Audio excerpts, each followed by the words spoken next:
Hola a todos. En este vídeo vamos a ver cómo es el examen de historia de la EBAU. El examen tiene dos opciones, opción A y opción B. En la opción A, como veis, tenéis primero un bloque de cuestiones, después una fuente y después un tema. Y en la opción B tenéis un bloque de cuestiones, después una fuente y después un texto.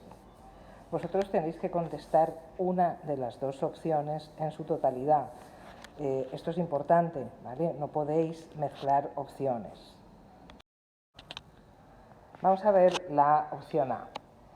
Primero tenéis el apartado de cuestiones.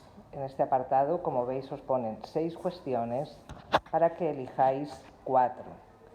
El apartado de cuestiones es la parte del programa que va desde la prehistoria hasta el siglo XVIII incluido. El segundo apartado es la fuente. En la fuente, como veis, aparecen dos preguntas. La primera de ellas siempre será: explique brevemente el tipo de fuente, la localización cronológica y el contenido. Esa pregunta vale medio punto como máximo. Y la segunda pregunta será siempre: explique el contexto histórico de algo, normalmente de algo relacionado con la fuente que os ponen, ¿de acuerdo? En este caso, como veis, bueno, pues pusieron una fotografía de los padres de la Constitución Española de 1978. No os agobiéis con la fuente porque no tenéis que adivinar nada, ¿de acuerdo? Os dicen lo que es, ¿vale? Y después en la opción A hay un tema. La fuente y el tema, y en la opción B la fuente y el texto, siempre corresponden a los siglos XIX y XX y siempre van cruzados. ¿Qué quiere decir esto? Si os fijáis, aquí la fuente es del siglo XX, ¿vale? Hemos dicho de la Constitución del 78. Como la fuente aquí es del siglo XX, el tema es del siglo XIX. Y en la opción B será al revés, la fuente será del siglo XIX y el texto, porque en la opción B hay texto, será del siglo XX, ¿vale? Siempre cruzado. Vamos a verlo. Opción B. Otra vez me aparece el apartado de cuestiones. Recordad, 6 cuestiones para elegir 4. Cada una de las cuestiones vale un punto. Y luego aparece la fuente. Veis que la primera pregunta es exactamente igual que antes. Explique brevemente el tipo de fuente, la localización cronológica y el contenido. Y la segunda es: explique el contexto histórico, en este caso del reinado de Isabel II.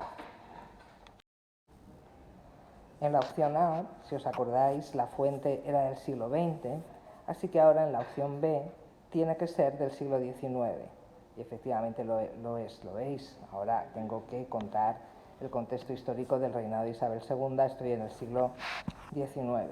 Y el texto será del siglo XX, siempre cruzado. Bueno, pues aquí tenéis el texto, ¿vale? Que es un texto del siglo XX. En el texto siempre tendréis que contestar a 3 preguntas, siempre. La primera y la segunda siempre serán las mismas y la tercera es una cuestión de teoría, ¿vale? Vamos a verlo. Primera pregunta siempre será: resuma con brevedad el contenido del texto. Esta pregunta vale como máximo medio punto.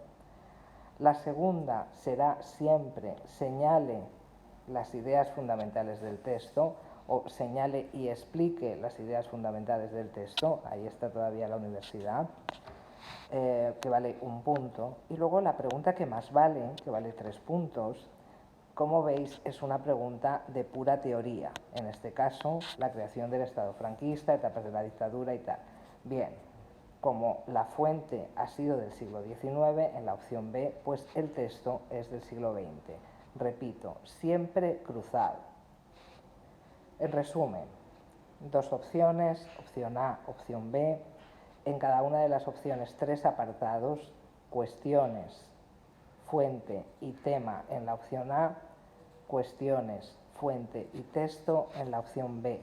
La parte de cuestiones siempre referida a la parte del programa que va desde la prehistoria hasta el siglo XVIII incluido, la fuente y el tema o el texto siempre de los siglos XIX y XX y cruzándose, ¿vale? Si en la opción A la fuente es del siglo XIX, el tema será del siglo XX y en la opción B irá cruzado.